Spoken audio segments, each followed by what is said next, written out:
నెల్లూరు నగరంలోని కొత్తూరు రామలకోటయ్య నగర్లో దసరా నవరాత్రుల సందర్భంగా లక్ష్మీ గణపతి ఆలయంలో లక్ష్మీ గణపతి ఆలయ కమిటీ ఆధ్వర్యంలో దసరా నవరాత్రులను వైభవంగా నిర్వహిస్తున్నారు. ఈ సందర్భంగా మంగళవారం రాత్రి ఆలయ కమిటీ సభ్యులు లక్ష్మీ గణపతి స్వామికి నూతన పూజా సామాగ్రిని బహుకరించారు. అనంతరం భక్తులందరికీ అన్నప్రసాద వితరణ చేశారు. ఈ సందర్భంగా లక్ష్మీ గణపతి ఆలయ కమిటీ ఆధ్వర్యంలో భక్తి గీతాలతో కూడిన పాట కచేరీ మరియు బాలబాలికలచే సాంప్రదాయ నృత్య ప్రదర్శనలు మరియు సాంస్కృతిక కార్యక్రమాలు నిర్వహించారు. బాలబాలికలచే నిర్వహించబడిన సాంస్కృతిక కార్యక్రమాలు అలరించాయి. ఈ కార్యక్రమంలో ఆలయ కమిటీ సభ్యులు నాగేశ్వరరెడ్డి, వెంకట్రావు, శ్రీనివాసులు, సెల్వన్, శేషారెడ్డి, ప్రవీణ్, నవీన్, మణి, రాజా, అనిల్, గురుమహేష్, రామకృష్ణ, మల్లికార్జున్, ప్రశాంత్ తదితరులు పాల్గొన్నారు.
సెంటర్లో గత 30 సంవత్సరాల నుంచి ఈ లక్ష్మీ గణపతి ఆలయం ఉంది. సెంటర్లో ఇక్కడ గ్రామం నుంచి కూడా ఈ లక్ష్మీ గణపతి ఆలయం ఏర్పడింది. ఇప్పుడు ఈ మధ్య కాలంలో 11 మంది కమిటీతో ఇక్కడ ఆలయ కమిటీ సభ్యులు ఏర్పడి ఈరోజు దసరా మహోత్సవాల సందర్భంగా భక్తి గీత సంస్కృత కార్యక్రమాలు ఈరోజు ఆర్కెస్ట్రా ఏర్పాటు చేశాము. గీత ప్రసాదములు ఏర్పాటు చేశాము.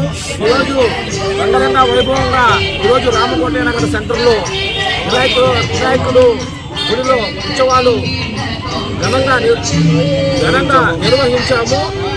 ఈరోజు ముఖ్యంగా 11 మంది కమిటీ సభ్యులు కాకుండా పొడవాళ్ళు ఇక్కడ ఉండే గ్రామస్తులు, గ్రామ సభ్యులు, ఆర్కెస్ట్రా వాళ్ళు పిల్లలు అందరూ కూడా ఇక్కడ పాల్గొని ఈ గుడిని ఈ గీత ప్రసాదాలు తీసుకొని డీజే అకాడమీ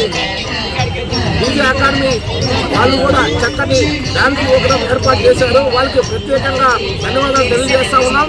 అదేవిధంగా అందరూ కూడా 31 రోజులు కూడా ఇక్కడ సహకరించి ఈరోజు జయప్రదం చేశారు. అదేవిధంగా ఈ డాన్స్ అకాడమీకి ఇక్కడ పాట కచేరీ ఏర్పాటు చేసిన దాతలు డాక్టర్ అశ్విన్ గారు మరియు సూర్యబాబు గారికి మా ఆలయ కమిటీ తరఫున ప్రత్యేకంగా ధన్యవాదాలు తెలియజేస్తాం.